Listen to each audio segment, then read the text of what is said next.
Hello, hello, hello, good people. This is your guy, Mr. Educator, Mr. Communicator, Mr. Free Thinker, coming back at you live once again from the Lone Star State with another edition of the Media Mike Speaks. Breaking news, breaking news, breaking news. Yes, good people, as you can see right here in the title, watch your back. The FBI now has permission to hack. And what are they going to hack? Your computer. Exactly. That is what the government just gave the courts, I would say, just gave them permission to do. So, as you see here, look at people, this is coming from the conversation. The FBI just got permission to break into private computers without consent so it can fight hackers. Now, that is their reason. Because according to the Fourth Amendment, no warrant shall be issued but upon probable cause. You have to have cause. And that is their cause.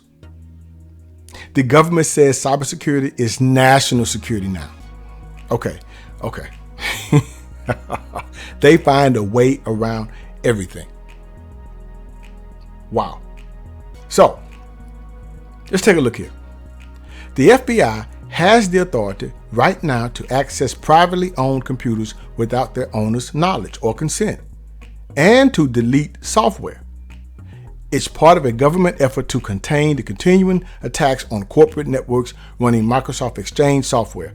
And it's an unprecedented intrusion that's raising legal questions about just how far the government can go. I am in agreement.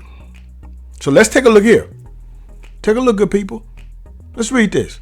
On April 9th, this year, 2021, the United States District Court for the Southern District of Texas, our own Lone Star State, approved a search warrant allowing the U.S. Department of Justice to carry out the operation.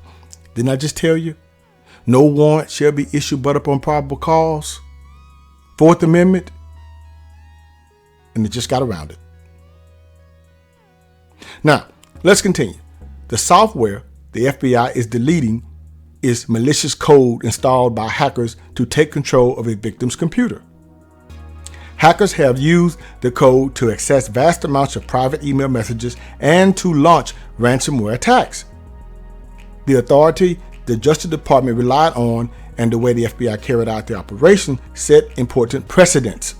They also raised questions about the power of courts to regulate cybersecurity without the consent of the owners of the targeted computers.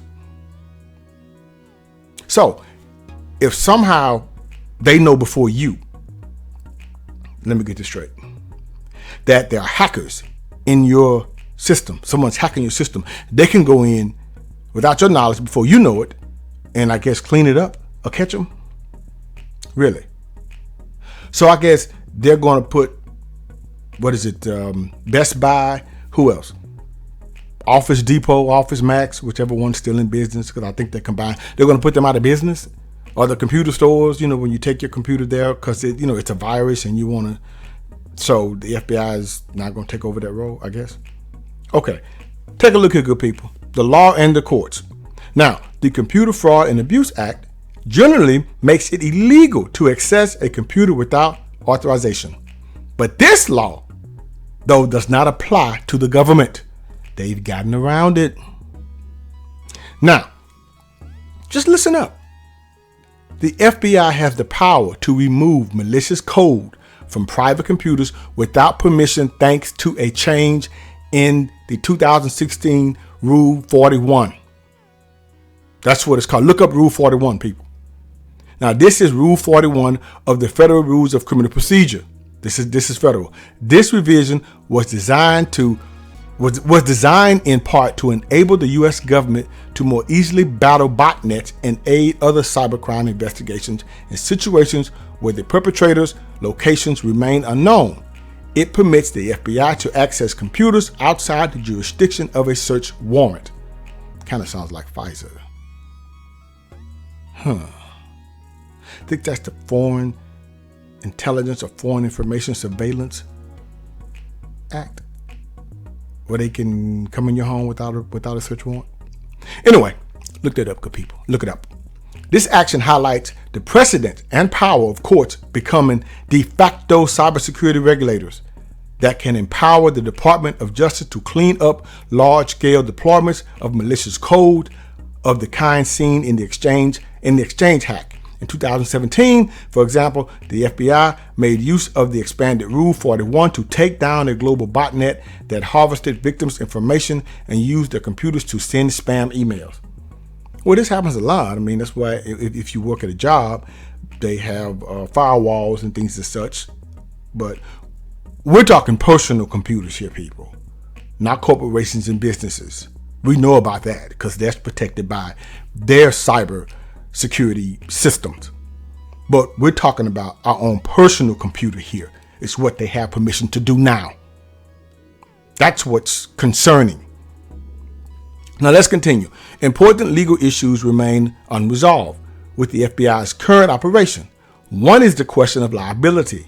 What if, for example, the privately owned computers were damaged in the FBI's process of removing the malicious code? Good question.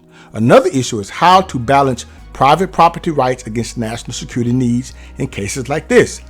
What is clear, though, is that under this authority, the FBI could hack into computers at will and without the need for a specific search warrant. These are the times we are living in, good people. And you all better wake up. We all better wake up and realize what's going on. Well, I don't know where they are going with this, whether it's temporary or beyond the abyss.